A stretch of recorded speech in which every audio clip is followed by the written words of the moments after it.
नमस्कार, न्यूज 69 में आपका स्वागत है। मैं हूं आपके साथ अंकिता। चलिए बढ़ते हैं मुख्य खबर की ओर। जबलपुर के बरीला धनपुरी में हायर सेकेंडरी स्कूल के प्रिंसिपल का बड़ा भ्रष्टाचार करने का मामला प्रकाश में आया है। साथ ही स्कूल में पदस्थ टीचर के ऊपर में बच्चों से मारपीट और क्लासरूम में सोने के आरोप जनपद उपाध्यक्ष रामेश्वर साहू ने लगाते हुए जिला पंचायत सीईओ को शिकायत पत्र देते हुए अवगत कराया कि स्कूल में पदस्थ प्रिंसिपल बख्शी मैम के द्वारा अनेकों बार छुट्टियां ली गई। वहीं छुट्टियों में भ्रष्टाचार करते हुए सरकारी रजिस्टर में छुट्टियों की जगह प्रेजेंट का लेबल लगाकर पूरी पेमेंट का लाभ उठाते हुए शासन को हानि पहुंचाई गई। वहीं इस मामले की जानकारी डीओ को भी थी, जिस पर प्रिंसिपल और डीओ के बीच 1 लाख रुपए का लेन देन हुआ। इसकी जानकारी स्कूल में पदस्थ बेन मैम को थी, जिसके द्वारा अपनी मनमानी करते हुए बेन मैम के द्वारा बच्चों के साथ मारपीट की जाती थी और उन्हें जल्दी स्कूल से घर भेजकर बेन मैम स्कूल में आराम से सोते हुए मोबाइल चलाया करती थी, जिसकी तस्वीरें भी सामने आई हैं, जिसकी शिकायत पूर्व में भी की जा चुकी है, लेकिन किसी प्रकार की कोई भी कार्रवाई नहीं की गई। वहीं जनपद उपाध्यक्ष ने सीईओ से दोनों के विरुद्ध सख्त कार्रवाई की मांग की गई है। मामले में सीईओ ने मामले की जांच कर उचित कार्रवाई की बात कही है। जबलपुर से वाजिद खान की रिपोर्ट।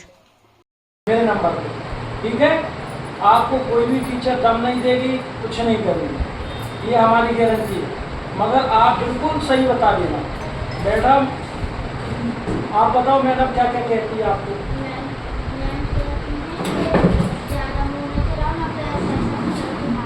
अच्छा, तो कितनी टाइम आती है मैडम?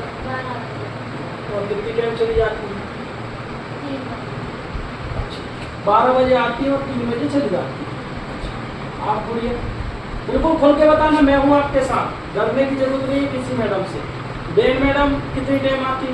मैम आती है 12 बजे और 3 बजे चली जाती है। आप 12 बजे आती थी, चली जाती थी, पढ़ाती रहती थी। पढ़ाती नहीं है और क्या बोलती हैं? अगर आप लोग बोलते होंगे कि हम शिकायत करेंगे, आप सोचते हैं तो क्या बोलते हैं? जैसे कि कुछ ना मैम ये समझा दीजिए, अरे तुम ऐसी लड़की हो, मुझे बता रही है, जल्दी हो जाओ, मैं कुछ नहीं बताती नहीं है अच्छे से। आप बताओ भाई। वो 12 बजे यहाँ से 12 बजे आती थी।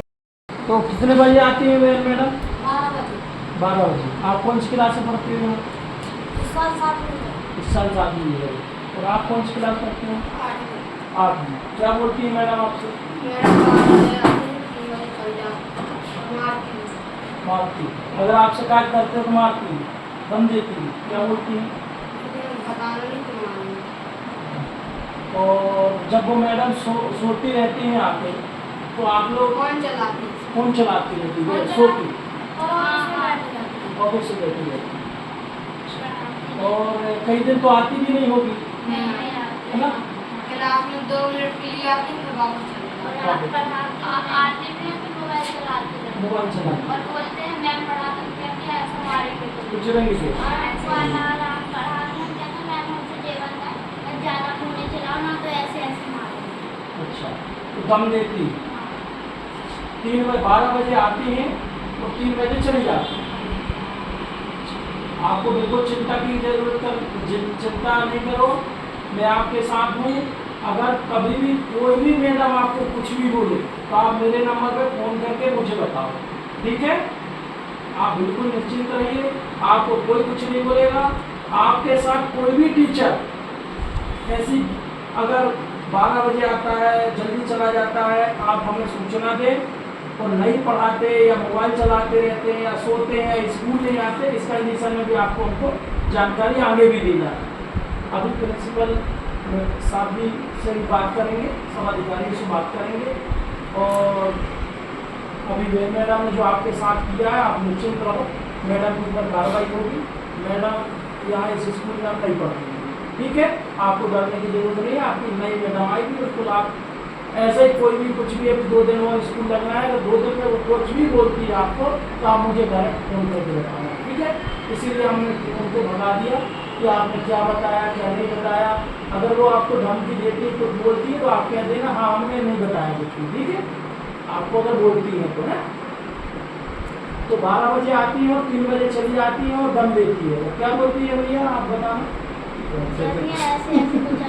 अगर आप बताओगे किसी से शिकायत करोगे तो कुछ नहीं बोलते, पढ़ाती बिल्कुल नहीं है। सब लोग बोल रहे हैं ना पढ़ाती नहीं है ना, ठीक ठीक, धन्यवाद। आपका नाम क्या है? कौन सी क्लास पढ़ते हो? 6वीं पढ़ते हो। क्या नाम है? नंदिता जी, आपका मीनाक्षी परस्ती, कौन सी क्लास पढ़ते? 8वीं। आप? नीलू पटेल, कौन सी क्लास पढ़ते? 9। आप? जी? साधन कुमार, कौन सी क्लास पढ़ते? 7वीं। आप? कौन सी क्लास पढ़ते? 8वीं। सबका धन्यवाद, चिंता मत करो। ऐसे ही कभी भी कोई गलत करे स्कूल में हम लोगों से बताओ, हम सभी बैठे हैं आप लोगों के लिए। धन्यवाद। और क्या अभी तक क्या हुआ? ये हायर सेकेंडरी स्कूल धनपुरी का विगत 2 महीने पहले का मामला है कि वहाँ पे बेन मैडम जो है बच्चों को लगातार पढ़ाती नहीं है, लेट आती हैं और जल्दी चली जाती हैं और सोकर बाकी समय मोबाइल चलाती रहती। तो लगातार बच्चे कुछ पूछते हैं तो मारने की धमकी देती हैं, उनके पेरेंट्स के बोलने पर उनको भी धमकी देती हैं। तो ऐसा बच्चों ने मुझे शिक्षा समिति अध्यक्ष होने के नाते मुझे एक शिकायत दी थी। उसके बाद हमने मौका निरीक्षण किया, पूरी वीडियोग्राफी की, बच्चों ने बयान दिए जिस पर बच्चों द्वारा कहा गया कि मैडम मारती है, समय लेट आती हैं और जल्दी चली जाती हैं, पढ़ाती नहीं है, कुछ पूछो तो चिल्लाती हैं, बोलती हैं घूंसे से मारूंगी, ऐसा बच्चों द्वारा कहा गया, जिसकी पूरी वीडियोग्राफी की गई। और साथ ही सभी के समक्ष पंचायत के सरपंच, सहायक सचिव, सचिव, उप सचिव और मेंबर और मेरे माध्यम से वहां तत्काल मौका पंचनामा कर तैयार किया गया। और उसके साथ ही जो बच्चे द्वारा कहे जा रहे थे और जो मैडम और प्रिंसिपल की मिली भगत से, ये देखिए आप, जबकि सरकारी आदेश है और नियम है कि आप 20 छुट्टी से ऊपर नहीं ले सकते, इसमें 25 साढ़े 23 छुट्टी लगी हुई है और 10 मेडिकल रहते हैं साल में, इसमें 57 मेडिकल एक साल में है। उसके बाद तत्काल मैडम जो बैंड मैडम है तो उनके पास काफी सारे प्रिंसिपल के खिलाफ साक्ष्य थे, उनकी मजबूरी थी, उनके राज पता थे। तो जो प्रिंसिपल साहब हैं जो अपनी छुट्टियां कम करके ज्यादा पेमेंट सरकार से मिल जाए, इसके लिए 420 का काम कहना चाहिए इसको, अगर अपन लॉ में जाए तो, कि सरकारी जो रजिस्टर है उस रजिस्टर में छेड़छाड़ करके और उसको गलत तरीके से पट्टी चिपका कर और उसमें ऊपर से साइन करके अपनी छुट्टी कम करके सरकार से ज्यादा पेमेंट, वो कहीं ना कहीं जनता की पेमेंट है और ये भ्रष्टाचार हो रहा है, इसको भ्रष्टाचार कहा जाता है। इसके हमने संबंधित सभी अधिकारियों को की है, यहाँ से लेके भोपाल तक। तो मैं इसके बाद भी ये मैडम जो सो रही थी उसके भी वीडियो है, फोटो है।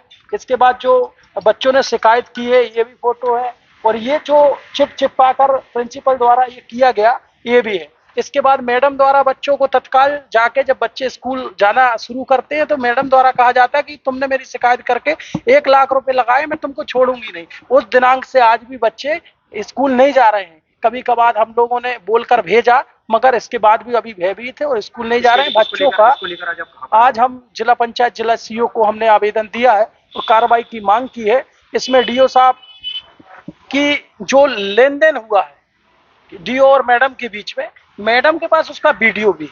ये मैडम ने उनके संबंधित शिक्षक है उनसे चर्चा की है। तो इस चक्कर में वो दबाव के कारण डीओ साहब भी मजबूर हैं, जो कार्रवाई नहीं कर पा रहे।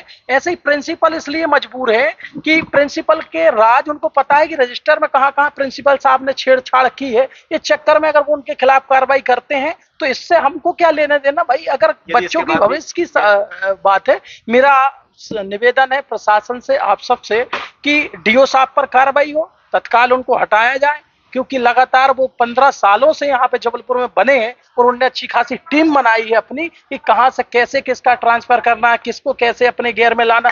शिकायत हम करते हैं तो इनके ग्राहक बन के पहुंच जाते हैं, इनको बुलाते हैं और अपना खाना पूर्ति पूरा करके और उनको कहते हैं जाओ, उनके ऊपर कोई कार्रवाई नहीं होती। तो हम मेहनत करें और ये कहाँ का न्याय है। अगर कार्रवाई नहीं होती तो हम तो 3000 लोगों के साथ में धरना प्रदर्शन भी करेंगे, न्यायालय भी जाएंगे, न्यायालय की तैयारी भी पूरी हो चुकी है। डीओ साहब को संबंधित जो अधिकारी है अभी हमने जहाँ ज्ञापन दिया है और डीओ साहब सबको पार्टी बनाकर कोर्ट न्यायालय जाएंगे। हम पूरे एविडेंस के साथ जाएंगे और पूरे एविडेंस हमारे पास आज में मौजूद है। पूरी वीडियोग्राफी बयान रामेश्वर साहू, जनपद पंचायत उपाध्यक्ष, जबलपुर। स्कूल की बचाव की शिकायत आई है। हाँ, ये शिकायत प्राप्त हुई है। इनके द्वारा पहले भी शिकायत की गई थी, उसको लेकर जिला शिक्षा अधिकारी को लिखा गया जांच के लिए। पहले भी एक जांच हुई है, लेकिन चूंकि जांच से जो है शिकायतकर्ता संतुष्ट नहीं है और भी उसमें उनके द्वारा कुछ तथ्य बताए गए हैं, तो एक विस्तृत जांच दल बना के उसकी जांच की मतलब जो शिकायत है उसकी जांच करेंगे और जो भी उसमें तथ्य सामने आते हैं उसके हिसाब से जो है नियमानुसार कार्रवाई की जाएगी। सर उन्होंने सरकारी दस्तावेजों के साथ भी कुछ छेड़खानी की है। हाँ, वो जितने भी तथ्य सामने बताए गए हैं वो सब भी जांच के दायरे में लिए जाएंगे। फिलहाल इस बुलेटिन में इतना ही। आप बने रहिए न्यूज़ 69 के साथ। नमस्कार।